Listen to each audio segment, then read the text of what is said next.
This is the sixth and final installation of the Jumpstarting Business Operation webinar series. You try saying that. That's a mouthful right there. Today's title is Engaging and Re-engaging Your Most Important Audiences. Thank you for joining us. Zane Clark, Senior Director of Education for SEMA, the Specialty Equipment Market Association. Let's start with a few housekeeping items like we always like to do. Hey, listen, we all have in-laws, or most of us do, and if they are planning to come over and you're not sure about the length of that stay, make sure the house is clean, but don't clean so much their bedroom or the bathroom that they're going to be using. That will help assure that their visit is the appropriate amount of time. Outside that, we have a control panel. When I say we, I mean you. That is your gateway to this webinar experience. You will notice a couple of functions on there that I want to call out. One of them being the audio function. You may have called in and are using your computer audio. If you'd like to use fancy AirPods like this or some other like device, there'll be a series of phone numbers and PIN codes that you can enter to direct the audio to your phone. There is importantly a question tab, and that's how you communicate with us. So send us a text question in there, and we will do our best to address it at the end of today's webinar. If you have a technical question, go ahead and put it in there as well. And our esteemed colleague, Gary Leverton, will address those questions for you.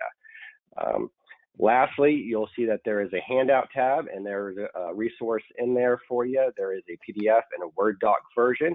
Whatever works best for you. We're not here to judge. We're just here to provide information. Let's get started. Hey, Mike Brown, why don't you jump on and join us?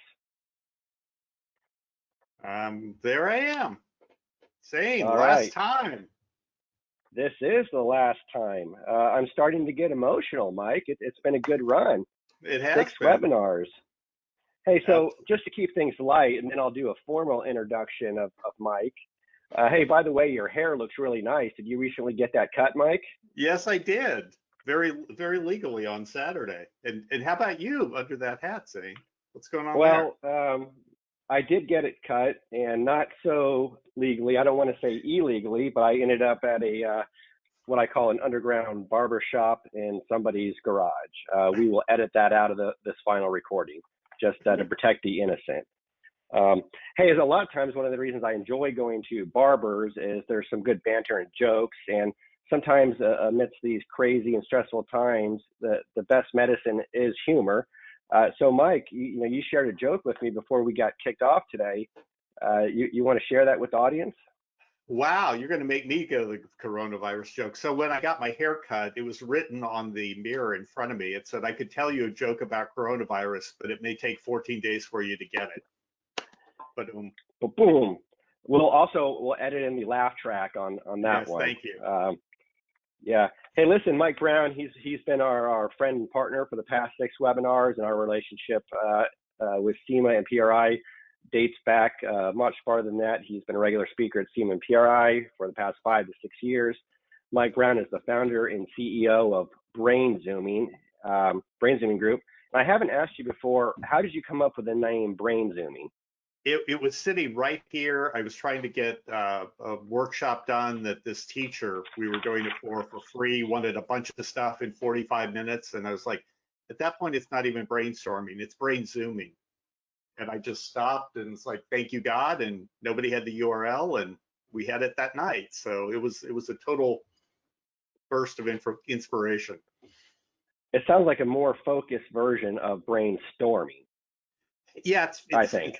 It's fast, and that's the whole point. It gets people to think boldly, but because we very much focus on collaboration, it moves very quickly and a lot of activity. So hopefully people will get a sense of that today, the experience of it. There it is. Hey, do you have that Idea Magnets book that you can flash on the screen there? There we go. Check this thing out, folks. It's Idea Magnets. It helps dynamic leaders cultivate extreme creativity and innovative success. It's a great read. Find a lot of value, and that's why I highly encourage you to seek that thing out. Where can I get that book at, Mike? That's on Amazon or ideamagnets.com. You can get a link to it, but it's out on Amazon. right next to All right, kitchen as vendors. is everything Yeah, yes, it in is. Amazon. All right, you might even be able to find this webinar on Amazon. Just joking, but you can find it on SEMA.org/education-learn, SEMA.org/education-learn, and that's where you'll have the previous 5 webinars as well, in addition to some of the other content that we produce. Hey, I've said too much. Thank you for your time. I'm gonna go dark here and turn this thing over to Mike. Again, engaging and re-engaging your most important audiences. Couldn't be more timely than right now. Thanks, Mike. Fantastic. Thanks, Zane. I appreciate it. So we're going to dive in because we spent more time just sort of chatting. You can tell Zane and I are really going to miss each other. This is sort of, the last time, so great topic to wind up with. And when Zane and I were planning this out, we said, as we get into late May, we're anticipating businesses are going to start to reopen. And what does that look like from an experience standpoint, both with your employees and your customers? And that's really what we're talking about, is your most important audiences. Zane was nice enough to give me some time to talk about brainzooming.com. We've got a ton of resources out there on branding and strategy and content marketing and creativity, just the whole range of things that can be helpful in your business. It's not about us, it's about here's tools that you can use. And we'll give away some copies of an online strategy for success course that we have that really helps take strategy, demystify it, and really put it into your hands. So again, somebody will win that today, but if you don't win it, I invite you to go check it out because that can be a great tool as well. Okay, so I'll start with a question. How many times have you heard commercials talk about recently in these unprecedented times, in these times like we've never seen before? And it's sort of the reaction at this point. I mean, that was fine for a few days, but basically in these unprecedented times, everybody's like, what the hell is going on? And how have things changed? And this really hit home for me relative to experience with an ad that popped up on Facebook for me about a week ago. So it's from a company called Sneeze Shield. Never heard of them before, but obviously they paid to get in front of me on Facebook. And I'm reading this and look at this line at the top. During times like these, you need to put a barrier between you and your customers.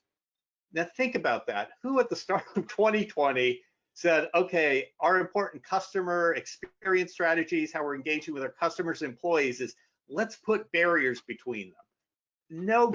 Nobody, unless maybe you're running a prison, but nobody, that's not what you were thinking of. Yet, that's become really important. So how do you protect your employee and your customer brand experiences? How do you make sure that those are still supporting your brand as your brand looks like right now? If you've been open all this time, operational all this time, or maybe are just starting to open back up. So we're talking about brand experience here specifically. So we talked about brand promise earlier in one of the webinars, I think maybe 2 or 4, they sort of go together, and all of these really fit together. But brand experience is about how you design your team, your product, your service, basically everything that you have that brings your brand promise to life. And it's built around what's central to your brand. So it's got to represent your brand well, but it also has to tie to what's important to customers. And right now, safety has probably already been top of mind and important and something you've been thinking about in your experience.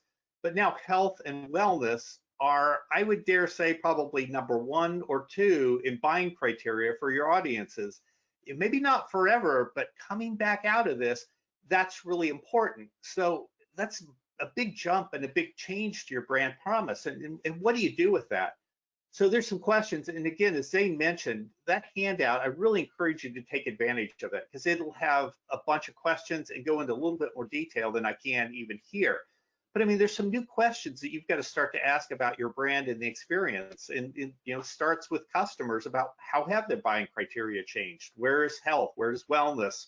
Where does safety and coming back out into a retail environment or into new environments? Where does that fit?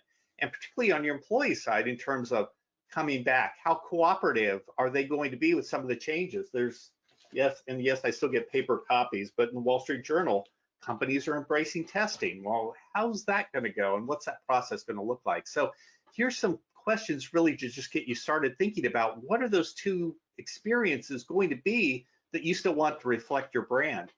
And speaking of the experience, I jotted down a list, and this actually dates back to a couple of weeks ago, one of the earlier webinars, but I was continuing to build this out, of things that you may have advertised to customers that you do, 24/7 availability or extended hours or fast service, and your employees in terms of management style or workspaces, policies, that right now, those are all up for grabs because things you're needing to do in terms of social distancing, barriers, other practices really call those into question. So a lot of changes to brand. It's a giant leap, I think, for a lot of us. And the way to think about this and where we'll really focus the rest of this webinar is your brand promise as you've always had it, and look at how does health and wellness, how does, I'm calling it forced constraints, but basically either expectations in the marketplace or from government agencies, whether that's state or local, create new constraints around how you do business. And then what are your innovative adjustments? How do you innovate around those things? And that becomes your new brand experience. So what I want to do is give you 3 frameworks that you can use. And this was a tough webinar to put together because of the timing, and it's relatively short because there's so much we could cover. But I'm hopeful that these three frameworks, and yes, that's me, all in orange. I'm the orange guy, will give you a jump start in thinking about how do we very purposely and strategically shape the experience that we're providing to our customers and, importantly, our employees. So here's the 3 that we'll dive into. The first one's called experience mapping, and this comes off of something called service blueprinting, which I've actually been in numerous seminars about how to do service blueprinting, and I think it's a really valuable process, but it's very step by step, and how does this box connect to this and this action connect to that, and it's almost too much. It's almost too complicated. Like I said, having been in a bunch of them, I'm not sure I could sit down and do one, but it pulled back from that, simplified it, and what we're calling experience mapping, basically a way to visualize and innovate the experiences that you're delivering. And it can apply to both customer and employee experiences, and actually varied it for employees. We've not had one that was specifically for employees, but given a lot of you are in manufacturing, production, and in basically any environment, you're going to have employees want to provide that. And there are worksheets for this in the handout. So again, grab that handout because you can use these, copy them electronically or print them out to look at this in your own business. So this is the one for employee experiences. And I said, this is a little bit of a tweak that we did. Down the left side of this, you can think about 5 different parts of experience. So at the top, it's what actions do employees take on their own? So if you're thinking about, maybe you're restarting and employees are coming back into the work environment, what things are they going to need to do? Next one is how do employees interact in the work setting? And then the third one down, what cues, what guides, what helps them know, hey, here's how we're going to interact right now. And then below this line of visibility, kind of the behind the scenes thing. And employees, that's sort of engaging in non-work activities. So that may be a lunchroom or a break room or, in the parking lot before they actually come into your place of business. And then at the bottom, it's what are the processes behind all of this that makes it work and make that experience consistent. And the way we were thinking about dividing this out, particularly for right now, is you could start and put in on the left, what's everything that you've done now or maybe done right before this shutdown to create experiences? What happened there? And then 3 columns out to the right to say, which of those activities will still work? Which ones can we adapt or we have to do new? And which one of those activities really just don't fit anymore? So that's a way to think about it for employees. And I'll give you an example here after we look at the customer one. It's set up much the same, where at the top is, sort of the DIY side, what you expect customers to do to get ready for a service or buy a product or even come into a retail environment, what you expect them to do on their own. Then the next one down, that interaction line, is how do they interact with your employees and what cues and guides are there? And then under that visibility line is what interactions happen among your employees behind the scenes to make all that work, and then processes. So set up similarly, but I wanted to give you 2 options in case you're looking at both situations. So if you've been on some of these other webinars, you've heard me talk about this part-time free gig I picked up during the pandemic of helping to live stream masses at a church, and I'm actually on the parish council for this church. So we started back up with public services about 2 weeks ago, And one of the things we were looking at is how do we manage people coming back into the setting? So in blue here, I put down basically, here's how this happened before. People picked what service time they wanted to go to, they picked which door. We've had greeters, but it's pretty informal, and the greeters sort of set the stage of how much they engage with people. They don't really seat people. It's just, from my view, and probably others would disagree, but I think it's a pretty lax process. So we listed out as a parish council, well, here's all the things that are going on. And then we said, okay, looking to the future, and we've got limitations on social distancing, and we can only have 80 people in this church that seats 600 people. What does that look like? It became apparent that there was only a few of the things that still work, which is basically we wanted people to decide when they could attend and they could park where they want. And actually, the fact that there wasn't a lot of personal guidance was a good thing because we wanted to minimize that interaction. But there were a lot of things over in the side that they just weren't going to work anymore, and we had to come up with things new. So that's where we came back and said, there's new things we want them to do. We want them to, get masks before they come to the service, even though we'll provide masks for them as a way to help. And we need to do a lot of email and video training up front and give it instructions at every service so people are understanding. And we have new sign-up procedures. So there's an example of how you can use this to say, okay, we understand what the experience has been, but what's that going to have to look like, and how's it going to have to change into the future? So that's experience mapping. It could be a really valuable technique to think about, maybe even one step at a time. And you notice this is not even a whole experience. This is just, how do they decide when do they come, and how do they show up at here, like the place of business. The second one is called conducting an experience audit. And interestingly enough, I pulled this from a church setting as well. I was in a seminar a couple of years ago where they talked about it as a hospitality audit, and we varied a little bit to create an experience audit. So how this works, it's basically a couple of steps, and it's to understand, well, we say we want a certain experience, does it really play out that way? So the way you do this is basically step through the experience that you're creating. And again, that could be for employees, that could be for customers, it could be employees and customers interacting, and it could be online or offline, either one.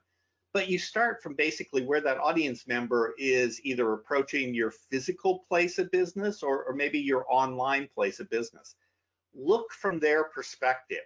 How are they seeing things? Are the cues there? Is the information there? Is the experience they're getting consistent with what you want them to have? And this can be really helpful to have multiple people do it, because you want to ask questions about, well, if I didn't know anything, would I know what to do next? Or would I just be stuck? Or what would my impressions be? Would I think this is a friendly place? Would I think it's a helpful place? And would there be things that would confuse me? Maybe they're jargon or things you would have had to be there a long time to understand. And in each step, maybe note like 4, 5, 6 things that strike you right away. And with those things, identify, does that support your brand experience that you want to create? Is it maybe neutral? It doesn't really help, but it doesn't hurt, or maybe it does. It really undermines the brand experience that you're trying to create, and are there particular improvements? So again, in the handout, this little worksheet or element of a worksheet on the left, you can take that and reproduce that for as many different experiences as you want to try and look at and observe and see what's happening. So this is a little bit more for if you're already running and actually experiencing it, although you can use it as sort of a thought exercise to think about what happens, or maybe visually what happens.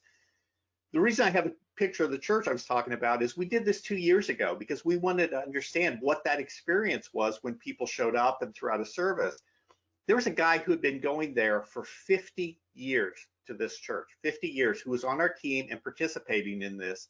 And because of this audit, and we started from the parking lot on the way in, he noticed this big mosaic on the front of church he had never noticed before in 50 years. It has the name of the church, has everything else.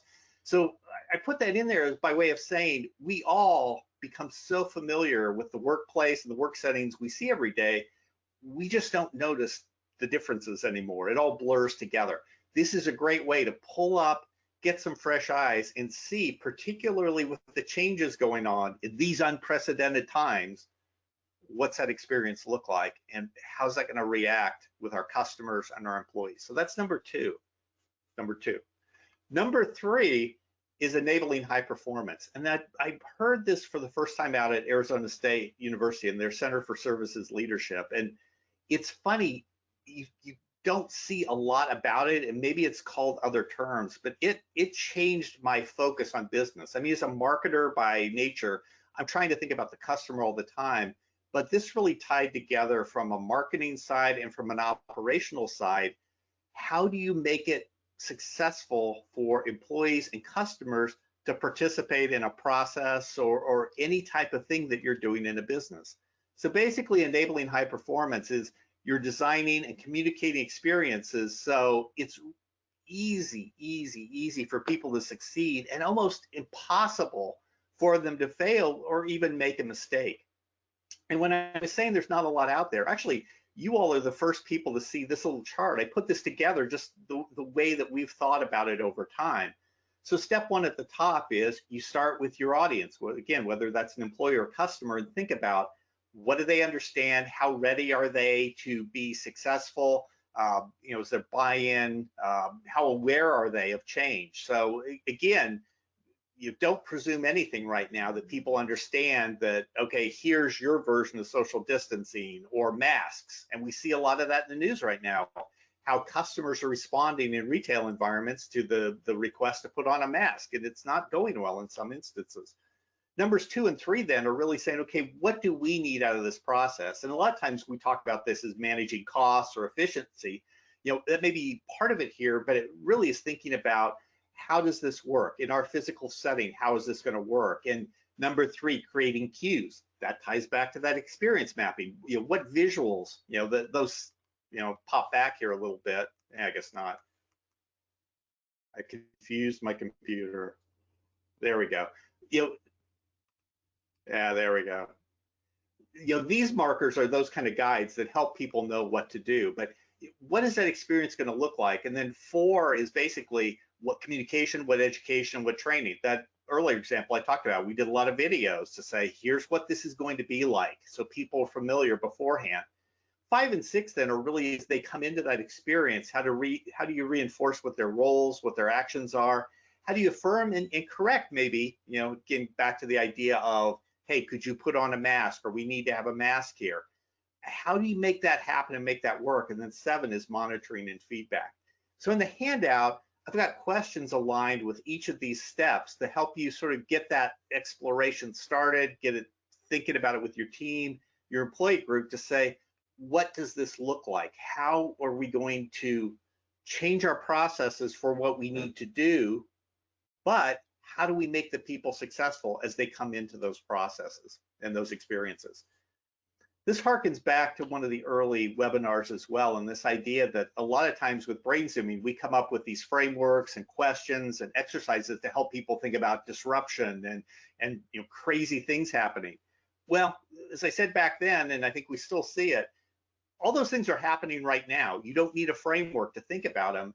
It's an opportunity to innovate. So I wanted to leave you with a couple of ideas, some things that we've been thinking about to go beyond just analyzing or evaluating the experience as those 3 frameworks did, and actually think about, well, what are some other ways to actually think about what this experience should be like?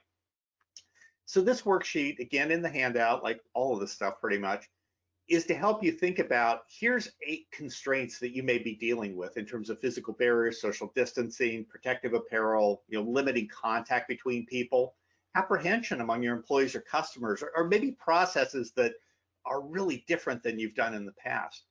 What you can do is, in that first blank, if our experience should be, and this is where you plug in something for your brand promise or experience. So if we're known for being friendly, so if our experience should be friendly, what are ways that we still do that even with physical barriers?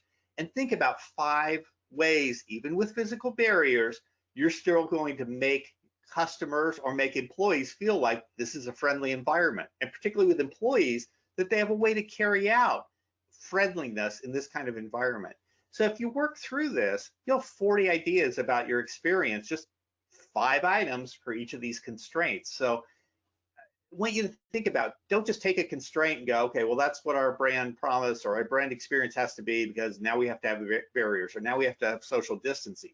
Yes, you have to do those things, but you still want to make sure that the flavor and the experience of your brand comes through unless you sort of lose yourself in this whole process.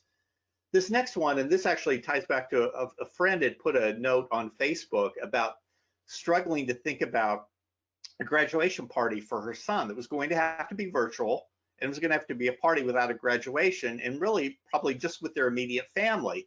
And what would that look like? So she put out this request about, well, what would a virtual graduation party be and what ideas? Now, as a virtual graduation party, I didn't have a lot of thoughts about it or what it should be. I don't have kids. It's been a long time since I graduated from anything. But I was thinking about her question, and virtual said to me, oh, it's like TV. And graduation said, well, that's recognizing an accomplishment, and a party is an event. So what I did was deconstruct her question, say, well, if I had a TV thing that recognized accomplishment and was an event, what would that look like? And I sent this to her with ideas for her son, Luke, for what a graduation party could be. And I pretty much based it off a TV show. So, This Is Your Life, or make it like the Grammy Awards. He loves music. He's a great musician. Or the Actor's Studio that used to be on TV where they'd ask questions or burying a time capsule. So the idea, I had these 5 ideas in a couple of minutes just by pulling them apart and thinking about, well, if I put it all back together with some analogies or some comparisons, what's it look like? You may want to do the same thing with your experience to say, well, if there's a physical barrier in place, what's that like? Or we've got to do some different times, or we've got to stagger a workforce. What are those things like? And that can be another way to help you think about what is the experience going to be other than just, okay, now we've got barriers and social distancing and everybody's in masks. So the takeaways here, and we've tried to do this at each webinar, health and wellness are now big aspects of your brand and your experience.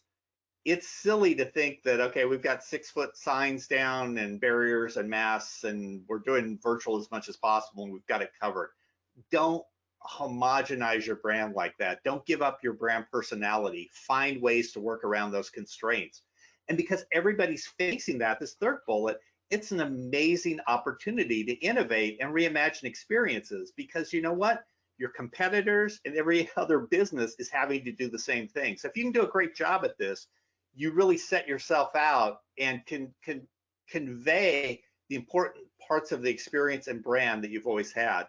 And finally, this last one, I've got a last slide that we can maybe go to during the questions that Zane and I are going to go through. But it's an opportunity to go back through these 6 webinars, because it certainly struck me as I was putting this together. We cut these out into 6, but this really could have been one piece because they all fit together. So Zane, hopefully we've got some questions that people have shared. We didn't promote that so much as we went through, but I'll pop up this slide with the other webinars and sort of use that as our question slide to maybe even trigger some people who've been on multiple ones to think about, well, maybe I can go back to one of these previous webinars and I had a question from that one as well. So what do we have? Any questions, Zane? Yeah, we do. We have quite a few. If you haven't submitted a question and would like to, go ahead and use that question function on your task board there.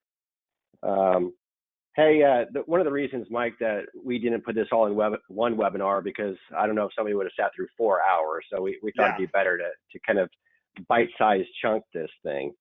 Hey, listen, let's get into the questions, and we have a lot of good ones. The first one comes from Paul Dan in Freemanville. I'm not sure where Freemanville is, but their question is, hey, how do you balance this COVID-19 fatigue versus ignoring it? So as you reintroduce customers and re-engage them, is there a threshold where people are just kind of, let's move on, I'm tired about hearing about COVID-19, but you have to balance with that, you don't want to be ignorant to the matter or insensitive to the matter? Yeah, and that's a great question, because I think by the time a lot of us get out and about, there is going to be that fatigue, but that's not going to be universal. We've talked with clients and in our blog throughout that everybody has their own personal experience of the quarantine, and how maybe they've been touched and have lost somebody, or the New York Times yesterday with a list of X thousand people who've passed away. So you're going to have a range of people, both from an employee and customer standpoint, coming into your facilities, coming into your work environments. and you can't really presume. So I think you want to be smart and really have a minimum that everybody needs to do. And again, that may be dictated by government, it may be dictated by practices in your community, it may be what you need to do to keep everybody safe. But I think you want to have that bare minimum and educate people on the front end that they know that that's what it's going to be. And I'll harken back to this church example as well. Somebody showed up at mass this morning without a mask, and then the priest beforehand made her go sit in a section by herself. He said, that's okay, I understand some people have respiratory needs, but I need you to come over here. Now, I don't know that we had talked about it or planned that out. That's a really savvy leader who's making the decision on the spot for the benefit of everybody else, but also trying to accommodate somebody. So yeah, I think maybe the way to find that balance is be human with people, and not try and accelerate or ratchet up things, Yeah, but sure. be human and responsive. Yeah, so especially if you're in a public-facing business, when you have customers that are coming in, Mike, and as you mentioned, they're going to be on the spectrum in terms of their responsiveness and their anxiety or level of comfort in re-engaging in society. In addition to the standard training that you would provide employees just on the capabilities of the organization, your product, sales, service, so forth and so on, would you recommend it to be a best practice to go through scenario planning with your staff to say, hey, you may have somebody coming in that reacts this way or has this level of concern. How are you going to address that on a more human level, like you said? I think that's a great point, Zane, is that you don't want to put somebody out into a retail environment or supervisor in a production environment and say, okay, just figure it out, because then that whole experience is riding on that individual's good judgment. So scenario planning, the experience audit can be a great way to basically, sort of use that in a way to say, okay, well, what if this breaks? What if somebody reacts negatively? How are we going to do that? Or if we've got hand sanitizer and it runs out and nobody knows, what are we going to do? Or this thing about temperature testing. If we do a temperature test and we don't get a result back, an employee is like, hey, I want to return to work. I need to get paid. How are we going to handle that? So yeah, I think great point, Zane. Plan through as many scenarios and probably very frequent recaps of, hey, how did things go today? Did anything come up that we didn't anticipate? And how do we turn that into process going forward? Yeah, just listen, I was at I'm not bragging about this, but I was at Popeye's Chicken the other day, and there's this varying level of anxiety in terms of how people respond. Some people, hey, I'm not wearing a mask. Some people are, no, you have to do it. So I think putting your staff in a position where they understand the protocol on how to diffuse these situations are going to be important as we look forward. Hey, the next. Yeah, if I could just jump in real quick, I think another part of that beyond the scenario planning is, to the extent you can, give your people permission to call a timeout. That if they feel like they're in a situation that is not going well, that they know they can basically sort of say, you know what, I've got to go check this out. I've got to offload this to somebody else, because I've seen some of these play out just even over the last weekend, where something started to go south and it just continued to deteriorate, and somebody just really needed to step back and evaluate and start again. So another addition to that. Yeah. Hey, this next question comes from Byron and Alexia, and it kind of gets to your point about the experience audit, which I feel is really important. I hope people take the time to go through that exercise. But listen, I'm an impulse buyer, so I'll stand in line, and normally you go through a line and you see all the cool kind of tchotchkes or little things, and you pick some extra things and you put them in your cart, or you get your bubble gum and your beef jerky sticks. Don't judge me. I like beef jerky sticks. Slim Jim.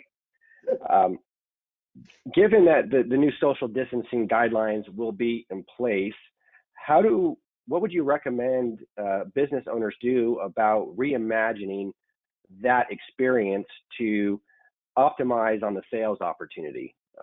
It's kind of a loaded question there, but there's something really interesting there. Yeah, I mean, it's fascinating.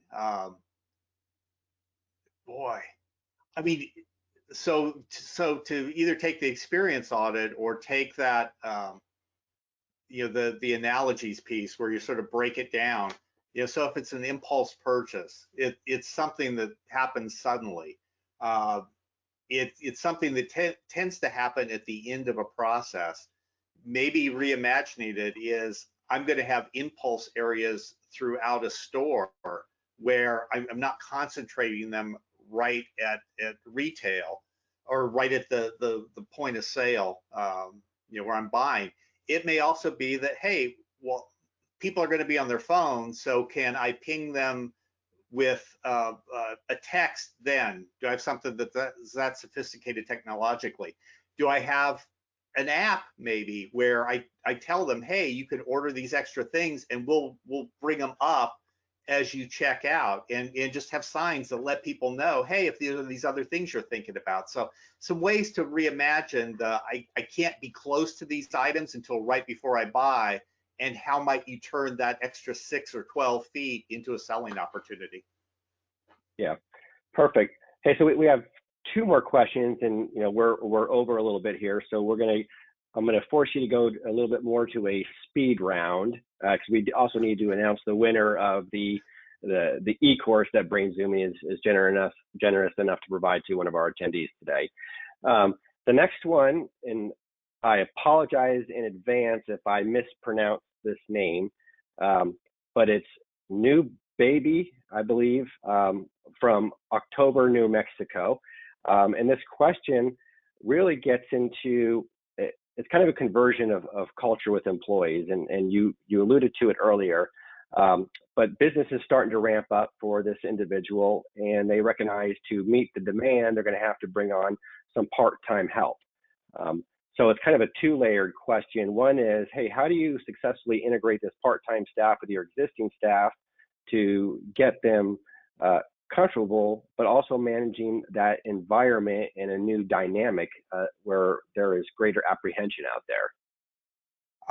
So fast answer is, I would treat them as much as possible like full-time staff, which means they don't get less training, they don't get less indoctrination is not the right word, but give them everything that you would give to a full-time team member, even if it means it's going to cost you a little bit more, because you want to have them prepared. You don't want them to be half trained. So that's where I would go to it, is even if they're only working 10 hours a week, give them the same training you give somebody at 40 hours. And if you have to pay for 2 hours or eat 2 hours of time, it will be worth it in terms of what it will deliver for your experience. Sure. Yeah, and listen, we have a SEMA Career Center, automotive aftermarket industry jobs, and we've seen our traffic from the employer and the employee perspective really increase over the past couple months as companies look to make adjustments to staff or furloughed or laid off employees, or trying to understand what the marketplace is. But I share that because it's a tremendous resource for the industry to kind of take a look at that and seeing what opportunities are out there, whether they're part-time or full-time. All right, last question here. Deals with brand integrity. So you're entering a marketplace where your brand is having to adjust, whether it's an experience or its delivery to market has been modified, or you're out at an automotive event where the promoter or the host guidelines are now going to be affected by state guidance. How do you be conscious of maintaining your brand integrity within all these evolving scenarios and environments? Quick answer, I would use that worksheet with the 8 constraints. And if you need to change out some of those constraints, do that. I think where you can ask questions. So if it's an event, go out and ask ahead of time, find out what the rules are, what the expectations are. If if it's local and you can do a site visit, do that. I think back to Zane, what you said about scenario planning, that's part of it too. You want to upfront anticipate as much variation as you can and think about what's our brand going to look like in that different setting or in a different channel or in a different environment, and how much can we veer from how our brand usually is and still be our brand. And there was a worksheet on that a couple of webinars ago as well. But it's think about it up front. You don't want to be figuring that out when you get to that different channel or that different event. And now I'm trying to make it happen. Plan it out ahead of time. It is worth the time investment. Yeah, plan and prepare. I think that is good advice on how as we navigate through these times for sure. We will continue to utilize Mike Brown as a resource moving forward, and he will be at the SEMA show this year. So you have a chance to meet Mike in person and realize that he's more than just a talking head on a webcam. He is actually a real live human being. All right. Hey, folks, thank you so much for joining us for these webinars. It's been my sincere pleasure, our pleasure at SEMA. Have a great day, and we will catch you next time. Thanks, everybody. Thank you.